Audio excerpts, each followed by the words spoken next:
Hi, everyone. I'm Katherine Sanders from Sanders Consulting, and this is one of the conversations in my series of conversations about the Surgeon General's framework for workplace well-being and mental health. And I'm here today. It's my pleasure to be talking with Meico Marquette Whitlock from the Mindful Techie. And Meico, thank you so much for taking the time to talk with me today about workplace well-being. And I'd like us to start by you telling all of us a little bit about yourself and your expertise and interest in workplace well-being. Excellent. Well, thank you, Catherine, for having me here. So I am a workplace wellness consultant, and I work specifically with change-making organizations. So these are organizations that have an explicit mission, whether they're in nonprofit, government, or for-profit sector, but they have an explicit mission on improving some aspect of well-being for people, animals, or the environment. And Mm. so the work that I do with those organizations is using training, coaching, and consulting to really support those organizations in doing what I describe as increasing their well-being so they can increase their well-doing and change in the world and doing the meaningful work that they're doing out there. That's fantastic. And I know you yourself have a very interesting background and have worked in some nonprofits as well as the government. So if you wouldn't mind sharing a little bit about your own trajectory of career, that would be great. Absolutely. The center of why I do what I do is really centered on my upbringing. So raised primarily by a single mom and understanding the sacrifices that she had to make for myself and my brother to really make the life and the opportunities that we have possible. And I made a decision very early on that because of that, I wanted to dedicate my professional career to some form of public service. And that started really after college, my first real job working in a nonprofit role, doing communications work and tech work for other nonprofit organizations. I ultimately ended up working in government. I've done software development in the for-profit sector.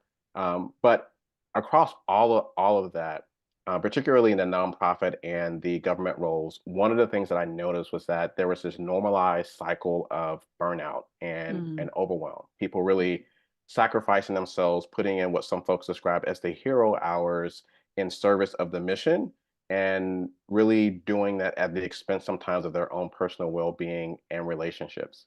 And I came up against that with my own challenges. I started actually in one of my roles at an association that um, didn't have a full-time communications person. So I was the first full-time communications hire.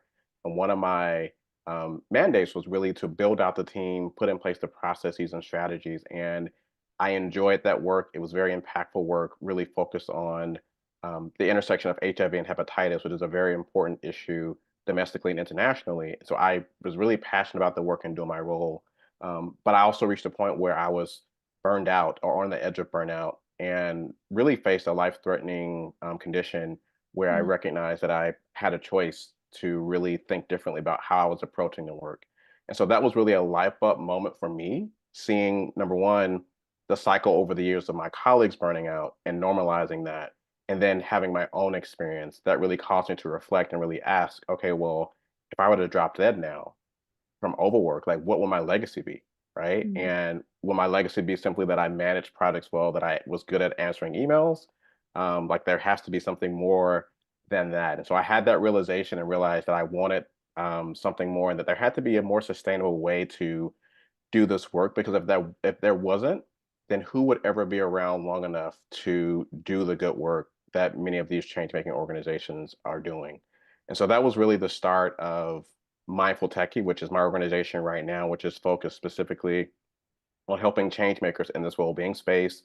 And then with the name of my organization, really quickly, I started out really focused specifically on the tech aspect of that. You know, we when I started, technology really became a more embedded part of our life and our work, and I felt that there was a gap there in terms of how we approach wellness. That the technology piece was sort of left out of that. So I support change makers in taking intentional approaches to tech in both the professional and the personal context, but it also expands beyond that to mindful leadership, mindful productivity, and some of the other aspects of well-being in the workplace.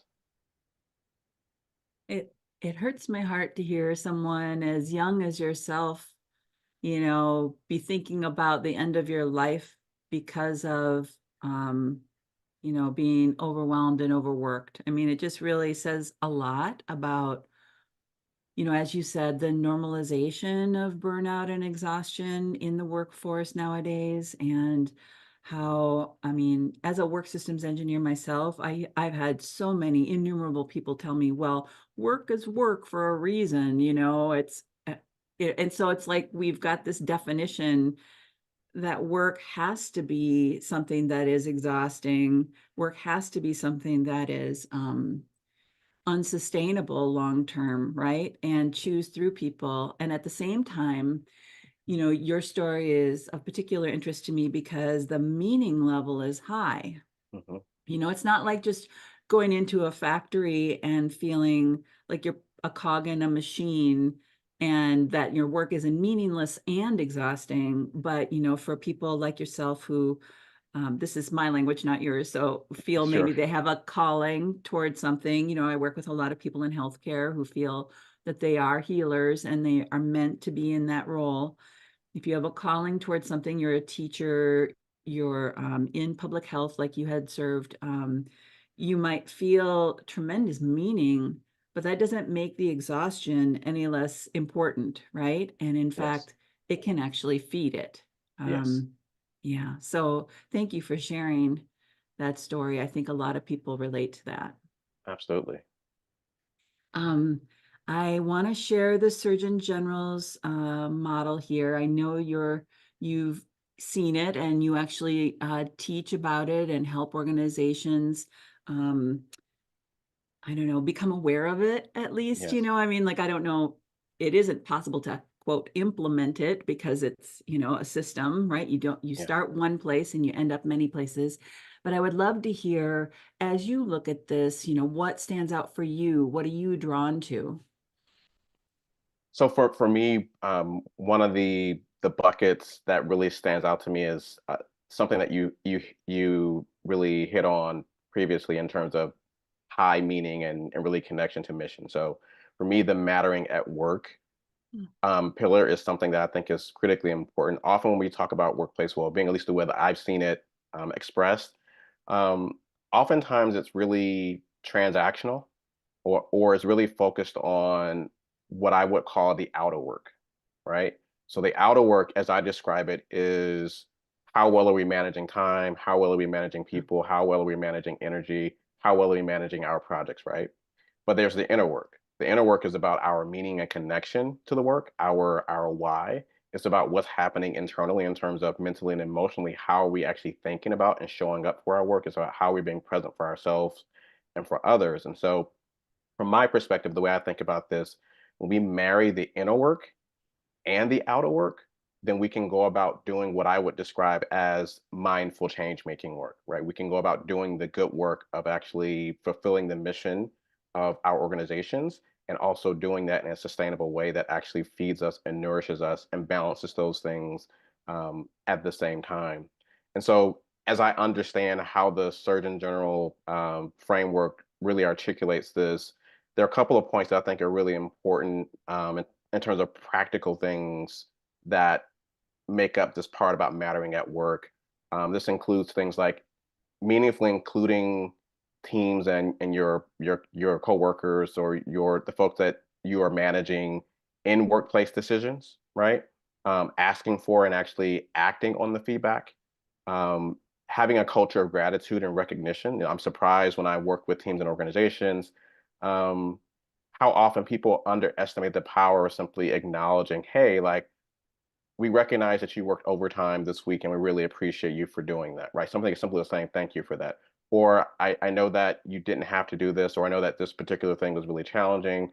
Really appreciate how you stepped up to the plate for X, Y, and Z. Like those things really matter and can have a significant impact. And those are things that don't really cost a lot in terms of monetary compensation. The final point that I'll make here that really intersects with how I think about this for this particular part of the Surgeon General's framework is really figuring out how you're connected to organizational mission. And I know that I'm talking about this in the context of change making work where it might be more explicit or more clear. But I also want to share, if I can, a brief example of my mom who worked in retail most of her professional career. And when I talked to her, um, that is not something, looking back on it, that perhaps she would have chose for herself, right? That was this was a situation that she found herself in, and she made a decision very early on that she was going to make the best of that situation. And so you can be in an organization that might not necessarily be your ideal fit, and you can still find meaning and connection to how you're going to serve. For my mom, that meant that she made a decision that she was going to show up and give her best 110% no matter what. That turned into, stellar reviews in terms of customer service. That turned into her being a de facto team leader, even though she wasn't actually in a leadership role. People actually looked up to her, right? That turned into the fact that now that she's retired, former coworkers, some still work there, some have moved on to other roles, are texting her on holidays and birthdays and sending her things because they remember her presence and what she brought Mm. to that role. And so when we think about mission, oftentimes we're focused on, well, do I actually 100% line up with what my factory or what you know, my store or what my nonprofit organization is doing? Well, for most people, there isn't necessarily that 100% alignment. For most people over the course of their lifetime are not going to find that. And so you have to figure out, how do you find your piece of satisfaction? How do you find your piece of connection to mission, whether that's personal or whether that's professional, and using that as leverage to help you support, setting boundaries to take care of yourself and also to do your best to support whatever role you're supporting in the professional context. Well, I love the things that you've highlighted, and I love how this is a framework that's about a system, right? And so when you were talking about employee input being valued and sought after and used, right? That to me speaks to this worker voice and equity that the Surgeon General's framework has in its center.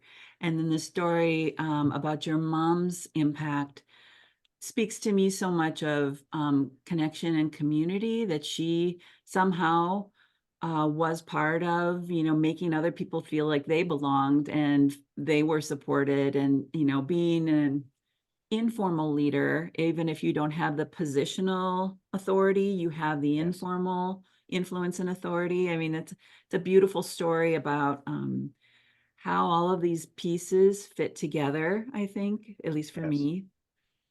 And also your comments earlier about how your mom's career took care of, her family. So this Yeah. work-life harmony, somehow she, I don't know what it felt like when you were growing up, when she was working all these hours, right? Or how she made that fit. But I think it's something that everyone is trying to do who has a family or people or even pets at home that they're trying to care for. So Absolutely.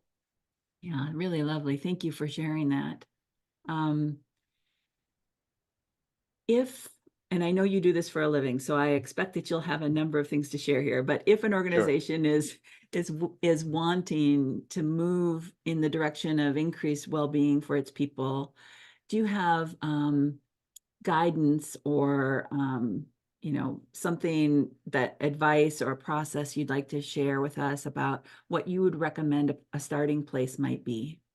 Yes. So I'll share a few practical things, the small things that you can start wherever you are, and then I want to share a framework that provides like a more robust approach to this. So I'll start with the simple. Thanks. So the first place, I think, is to simply acknowledge the reality that there's this tension between our well-being and, balancing that with however your workplace is set up, right?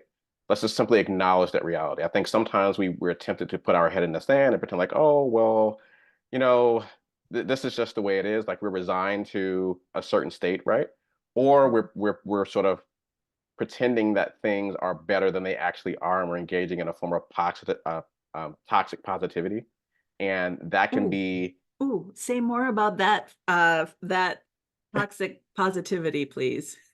Yeah, so the way that I think about this, and there are other folks who have defined this, but the way that I think about this is sort of where we pretend that things are okay, or we're expecting people to, for example, um, put on a smiling face and be okay when they're actually not okay, right? And so we're expecting people to, for example, be happy about the change in policy around working from home, for example, when they're actually not, for example. Or we ask questions like, Catherine, you're not smiling today. Can you turn on your camera and smile for us, please? This is going to help us build a team and build camaraderie, right? Whereas, what if we actually made space for people to really acknowledge how they're actually feeling in the moment. And I love one of the exercises from Brene Brown. She talks about how she does team check-ins, and one of the exercises that they do in terms of icebreakers to simply ask people to describe 2 words or share 2 words in the chat that really describe how you're feeling right now in this moment. And that can mean, oh, well, I'm optimistic about this new project that I'm working on, and I'm really sad that my dad's in the hospital, right? And you can have that contradiction. And one of the things that I've been fascinated by is that the research actually shows with this type of acknowledgement, especially in the team setting where um, things might not be going well, right? Is that acknowledging that and being vulnerable, especially if you're modeling it as a team leader, it increases psychological safety, it increases trust, it increases a connection to a shared mission, and it increases a motivation to want to collectively work together through that, right? And Mhm. so as a team leader, I can acknowledge, you know what, Catherine, you're right. This work from home policy, this new policy, like it really does suck. And I'm sorry that, we're having to make this rough adjustment. I want to acknowledge that it's not working out well for everyone, and we're doing the best that we can to to accommodate everyone or to learn as an organization and to improve moving forward. But we appreciate you really sharing that. I'm going to take your feedback to the leadership team and so on and so forth. And so one of the beautiful things about that acknowledgement piece is that you don't have to have an answer, Mhm. right? Simply acknowledging and giving people space to acknowledge that things aren't working sometimes is more than enough. Many times, particularly as team leaders, we think we have to know all of the answers. We have to have a solution, but sometimes people just want to get something off their chest. Sometimes people want to vent. Sometimes people just want to feel seen and heard. And that goes back to the mattering piece that we talked about previously. Yeah, I know you have more to share on this point, but I just want to say I've had so many people tell me that, I'm from engineering, right? And so there's this hesitation. I don't want to be too touchy-feely, and I don't want to, you know, get off into the weeds talking about people's emotions as if they're not having them if we don't talk about them, right? I Exactly. mean, it's so bizarre, right? Because the Yes. reality is this is happening. And as you're pointing out, I think it's the most practical thing in the world to A, acknowledge it's happening, and then B, try to be supportive in whatever ways that is, even if it's, I'm so sorry to hear that your father's ill. You know what I Yes. mean? And it also gives you a heads up about someone's capacity, as Yes. which is the most practical thing in the world. So as you said very eloquently, it's not about fixing all of this. It might be about trying to support if we can, right? If it's about the ergonomics of your home, setup, maybe we can fix that. But I can't Yes. fix you having suffering of a loved one. But I can be mindful that you might need more flexibility or even, family leave eventually, right? So I think Excellent. it's not touchy-feely. It's the most rational thing in the world to ask people how they're doing and then to try to Mhm. support them, right? I think it's fabulous. So thank you for the explanation of toxic positivity. I appreciate it. You're welcome. Hmm. So for the next point, I want to actually share my screen and share a visual aid that might be helpful here. So the second point is sometimes, particularly at the organizational and team level, we are quick to jump at trying to solve things at a systems level. Now, I know this might make you cringe as a systems engineer, but I want you hear me out.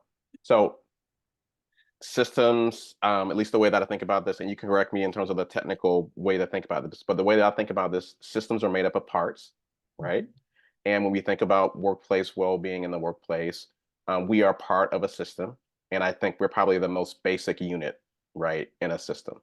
And so I invite people when we think about workplace well-being, before you jump into trying to change other people and systems and organizations, really think about what your closest sphere impact is, which is you, and to pause and refill your cup. So for folks that fly a lot, um, you've probably heard the safety instruction a lot. You know, in the event of an emergency, you know, your oxygen mask might actually drop down from the ceiling. And if you're in need of oxygen, please put on your oxygen mask first, secure your oxygen mask first before then you're able to help other people secure their oxygen mask. The same thing applies here. If you're trying to address an issue in your organization, in this case, we're talking about workplace well-being or whatever the changes that you're trying to institute, uh, the most effective long-term sustained change you're going to be able to make is going to actually start with you embodying whatever it is, you practicing, you working with, you evolving out loud and being vulnerable and actually showing the way with whatever the changes that you're looking for.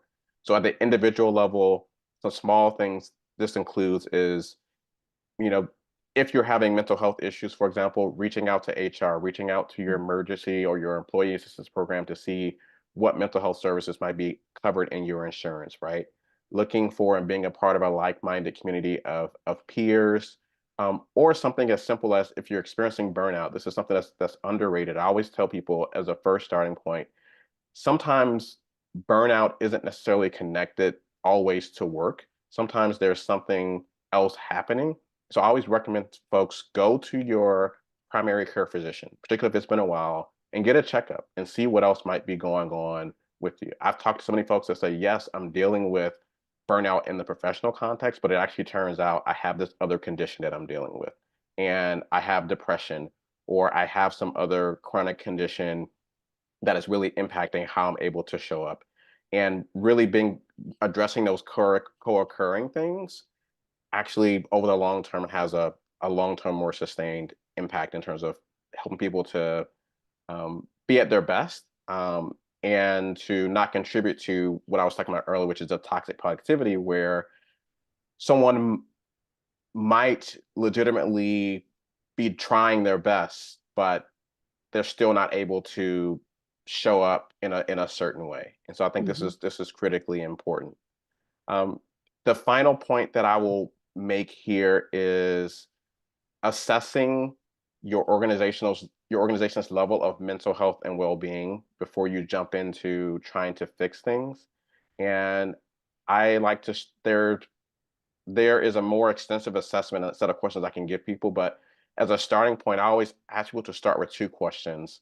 What's the biggest challenge that I'm having, my team is having, or my organization is having right now with fill in the blank, whatever the context is. So in this case, workplace well-being, for example. The second question is, what do I actually need right now to make the situation better, to make work better for me? Those are two simple questions that you could ask in a form of anonymous survey. You can ask in the form of check-in. You can ask in the context of 90-day review. There are a whole host of ways that you can get at those, but the basic framing, you don't have to use the same language, but the basic essence and intention behind those, I think is a great place to start for folks who are looking for a place to start. Miko, would you call that, and in my mind, that sounds like some sort of like an audit of, in this case, well-being, workplace well-being? Is that, Yes, do you have language that's different than that, or how do you describe the process you're starting to articulate?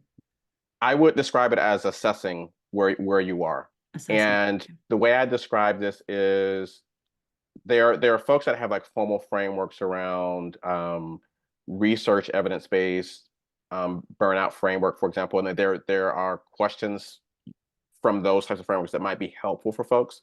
Mhm. Um, what I'm giving to folks is a place to start and recognizing, number one, that it doesn't have to be that, right? Like you're not doing a research study, you're not doing a double blind trial, right? You're trying to get at resolving an immediate issue that you're having in your organization, and you're trying to figure out where do you start. You can refine things later, Mhm. but particularly if time is of essence, if you're just trying to check the pulse, if you have very few resources, for example, this is a very simple place to start. And I think for most people in organizations, no matter where you are in an organization, you can start by asking this question of yourself, and then you can move up to your team, et cetera, based on your level of influence and impact in your organization. What I really love about that is the focus on what can we do to improve. I think I totally resonate with what you're saying about the research mindset in organizations. It's become prevalent, right? And I was trained to be a researcher in this area, so I can relate to it. Like a university wants to come in, they want to collect data, they want graduate students to have data, to make models, to be able to write dissertations, to be able to graduate. I mean, Yes, and then they make models and they publish the research, and it's fabulous. This is good. But yes, if you're in an organization and you get the annual survey and you fill it out with all of the, dozens of questions, and then you see all the graphs and they have all the listening sessions, and then nothing ever changes. yes, The researchers might be happily making all their models and everything, yeah, but your life doesn't get better, right? exactly. So this whole thing about being action oriented in the local groups, I think, is really important. And yeah, so I'll just stop there. So do you have more you want to share about guidance for people to get started? Yes, I'll share one more thing, which is so I gave you the three practical things, and I'm glad you talked about as well the difference between sort of putting things into action and research, right? That they both have their value. The value that I bring to organizations is really in moving beyond that to actually making this, when we talk about well-being while well-doing, actually making that practical, making it actionable, and making it accessible. I think that is so important. Yes, evidence base is important. You want to make sure that you're investing your dollars in a way that's going to get an ROI on investment. But I think oftentimes we overcomplicate things unnecessarily in this particular area. And sometimes we use it as an excuse not to actually take action, I believe. Um, Yeah, you can start a bunch of complicated things that never ever change what's happening on a day-to-day basis, right? So I love yes, it. yes. So,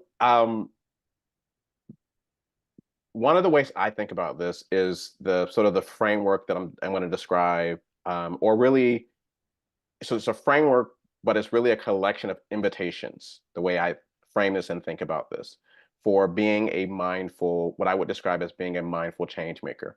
And so we use the change acronym here, and these are, from my perspective, six core areas that you want to be simultaneously operating in order to embody well-being while well-doing.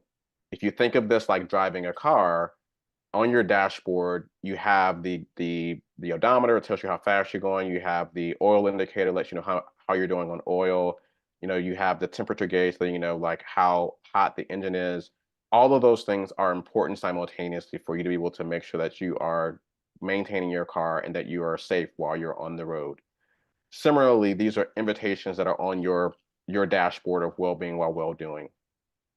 Very briefly, connecting with your why. We already talked about that in terms of mattering at work. For me, this is really the foundational piece, and this is one of the first places that I start when I work with organizations. Is really, let's talk about why you're doing this work, right? Are you trying to make money for retirement?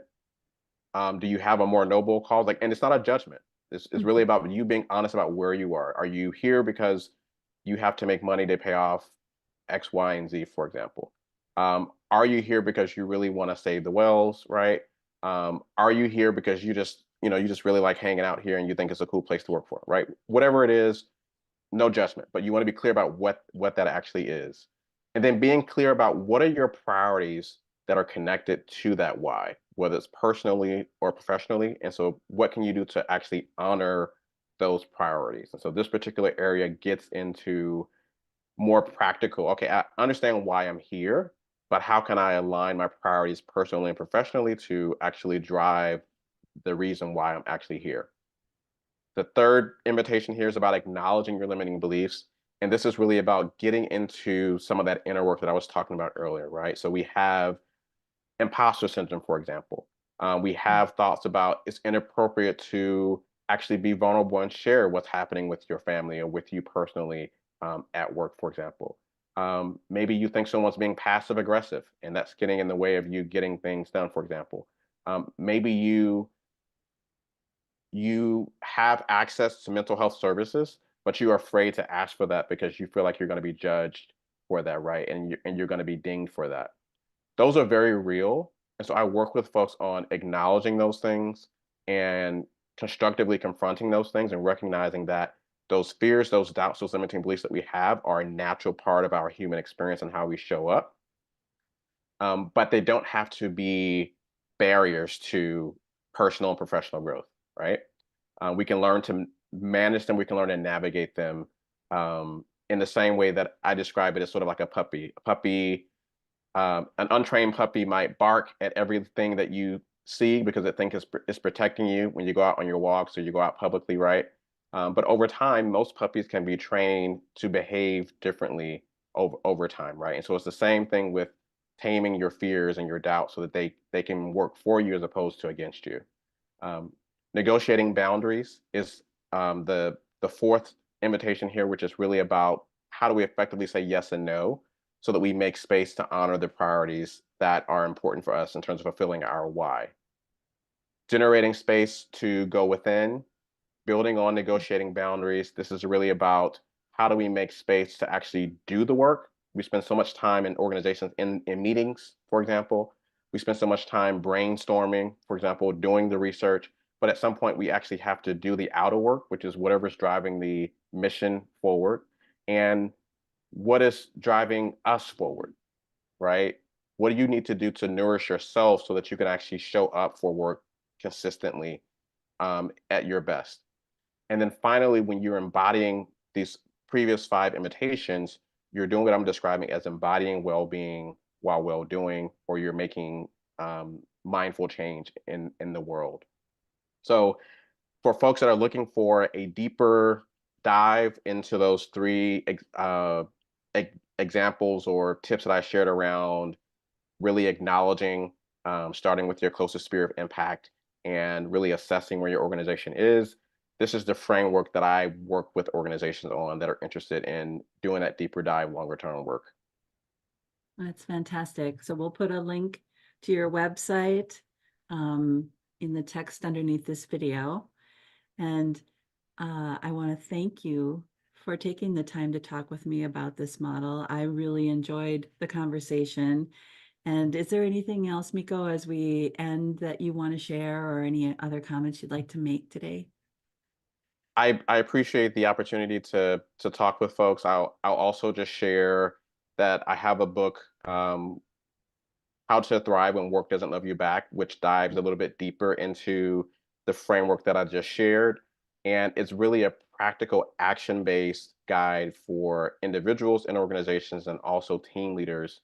The questions that I talked about in terms of assessment, for example, there's a more exhaustive list of questions with actual sample language and practical things that you can do to break out of simply thinking about something, to break out of that research inertia and to actually think about, okay, what are the actionable things that we can do in the next 7 days, in the next 30 days, in the next 90 days, and build on those so that you're snowballing over time and you're beginning to see incremental sustained change in this area around well-being and mental health in the workplace. That's fantastic. And I think I noticed on your website that the book is featured, right? So if people want to find the book, they can find it through your website also. Yes, you can find it through the website. And if folks want to stay in contact, the best way to do that is to go to the website and sign up for the newsletter to get updates on all the things that I'm doing. Wonderful. Thank you, Meico. I so appreciate you taking the time to talk with me today. And I'm grateful you're out in the world with your well-being and well-doing. It's fantastic. Excellent. Well, I've enjoyed the conversation. Thank you.